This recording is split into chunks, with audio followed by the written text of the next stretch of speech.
All right, good morning, everybody. I'm Mayor Cavalier Johnson, and I want to start by talking about how important the Office of Violence Prevention is.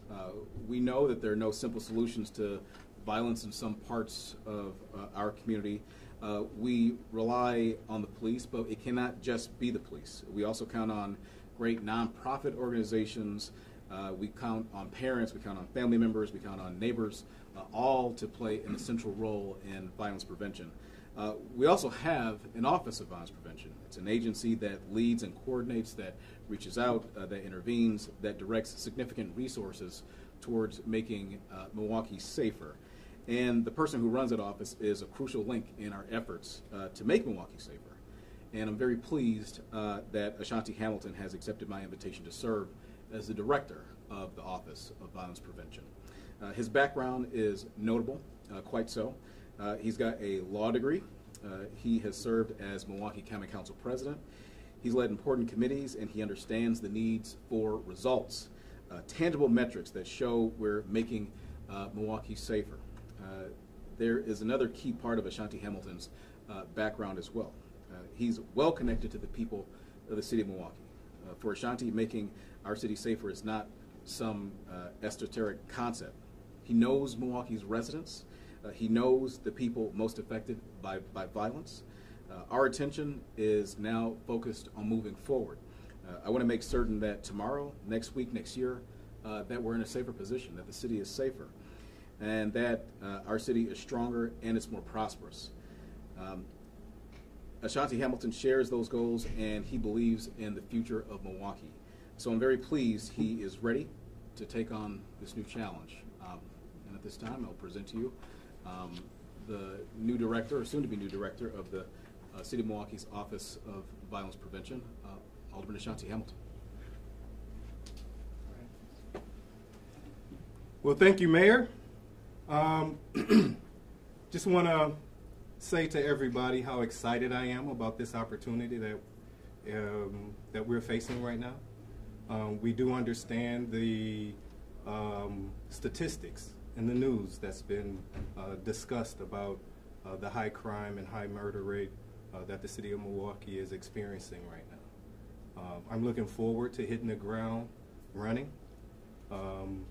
We understand that there's a huge partnership and community partnership that's necessary in order to address these issues. There's been some concern about whether or not there's a continued commitment to understanding that violence is a public health issue, and our approaches to solving violence in our community has to continue with that approach, that there are strategies out there that work, that we have to continue to invest in those strategies. We have to fight for the right commitments from all of our partners at different governmental levels, as well as community partners, in order to address this issue. That's something that I've been committed to as a council member. I've led on these issues as a council member, and I'm hoping that we're able to have an impact in the city of Milwaukee, both in the short and long term, for being able to bring a coalition of people together and keep them together in order to address these issues. I do understand that our previous directors have put in a lot of work in helping people understand what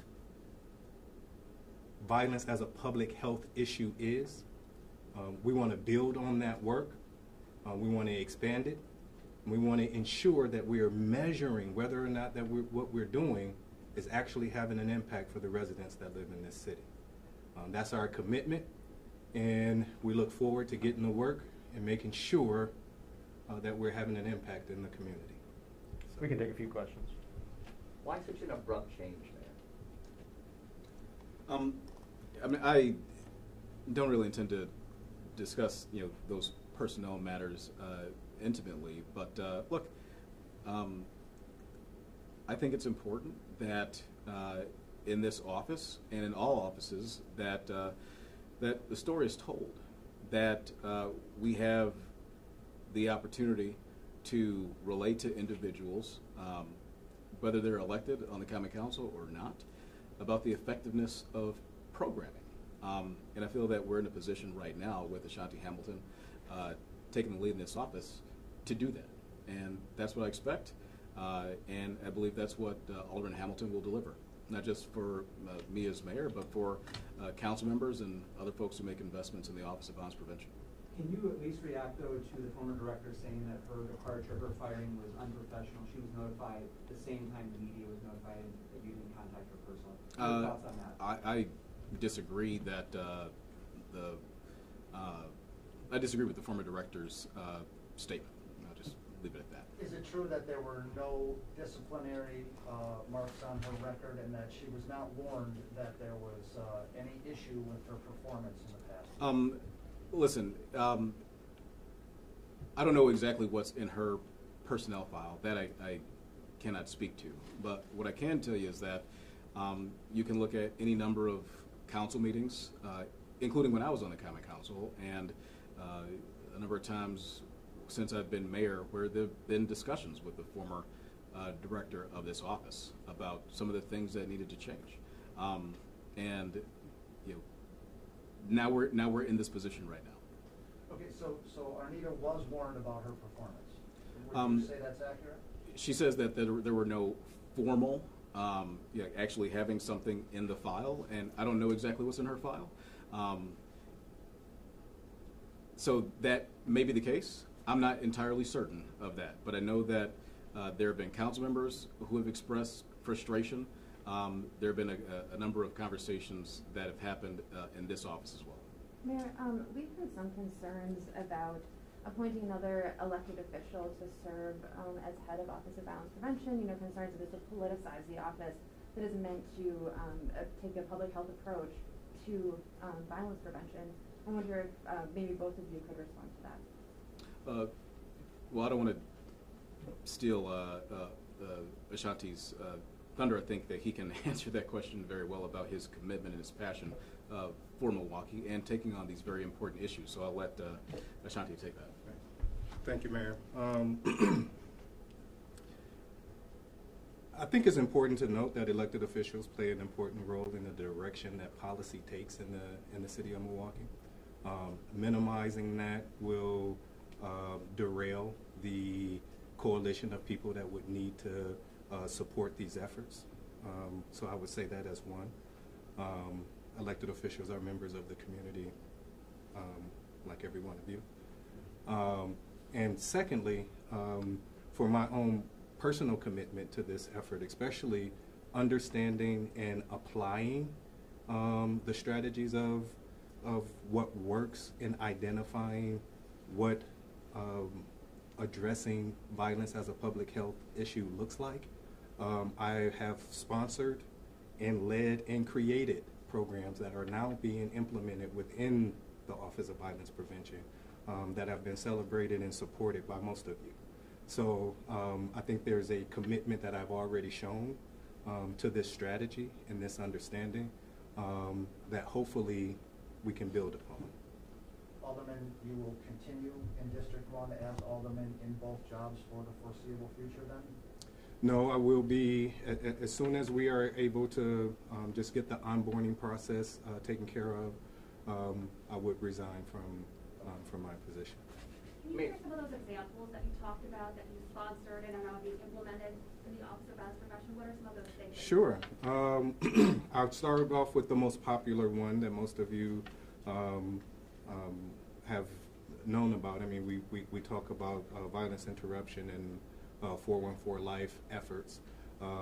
That effort started in the Garden Homes neighborhood in my district with a number of community-based organizations and community leaders. You know, it initially was started out as a safe zone initiative. That effort was grown and with the commitments of both Reggie Moore, the county, brought in outside trainers that helped expand that work and deepen the type of work that they were doing in the community. That started in the first Aldermanic district. That started in the Garden Homes neighborhood with organizers and activists right here in the district. You know, there's a number of recast programs. There's a Be the Change program that was our #1 program in the previous recast grant that was very successful and still ongoing at the Running Rebels. So, you know, so there's others, but I think those are probably the biggest two that you all would recognize. Mayor, if I can just ask about the commitment of your office. The former director suggests that moving the funding to ARPA suggests that there's not a long-term commitment to this office, and that while you all acknowledge it's a public health issue, former director says that the mayor's office and the health commissioner's office didn't support this office sufficiently. What are your thoughts? Well, the letter failed, I think, to address the fact that that move to ARPA was not done when I was mayor.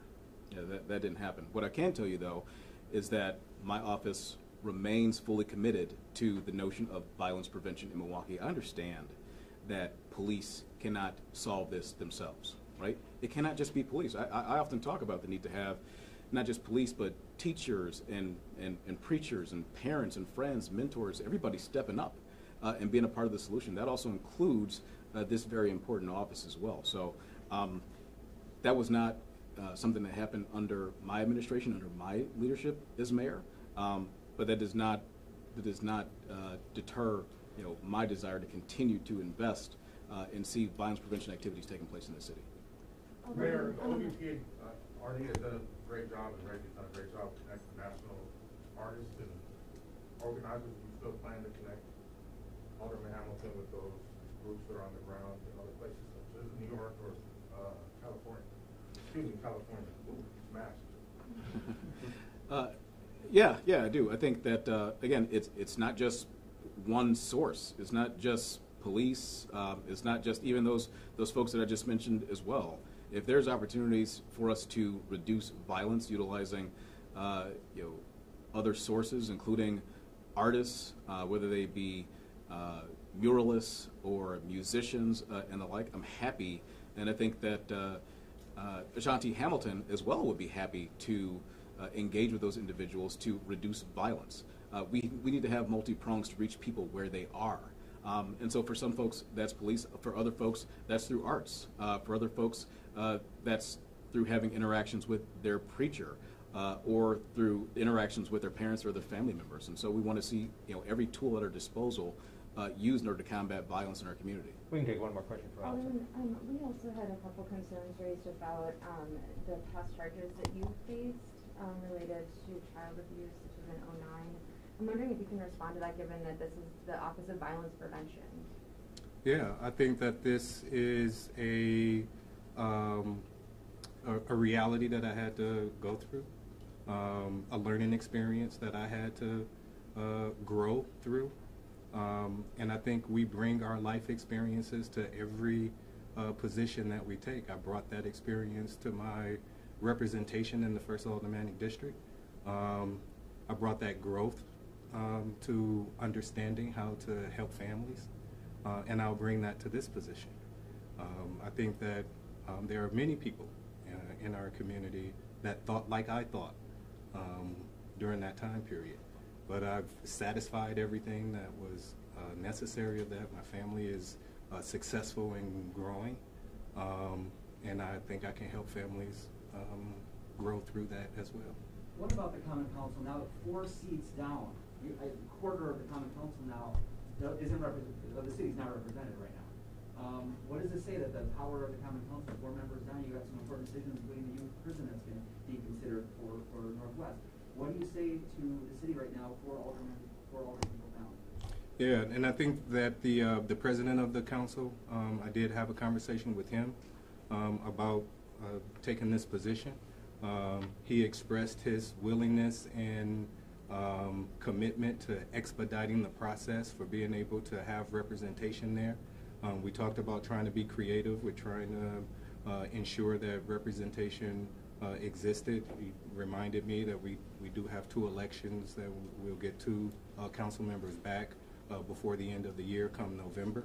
And he's going to move quickly with special elections with all of the currently empty seats. Right. So there's a commitment to filling that. Mayor, can we ask you about Northridge before you walk away? Have you been briefed at all following today's hearing? The judge suggesting that we want to move ahead with the raise order process? No, not yet. I haven't heard anything yet. Your thoughts on how that should proceed? Look, Northridge has been a blight on this community for some time. I much like leadership over in that side of town on the northwest side, have hoped that we'd have seen some development, some plan, something come to fruition at Northridge, but unfortunately that just hasn't happened. Instead, it's been a blighted eyesore that has been dangerous, deadly even for folks in Milwaukee. So I haven't had the opportunity to be briefed on what's come out of Northridge, but if it allows us to board it up to make it harder for people to get in there, folks who are setting fires and the like, then the community is going to be safer for it. Thank you, everybody. Thank you.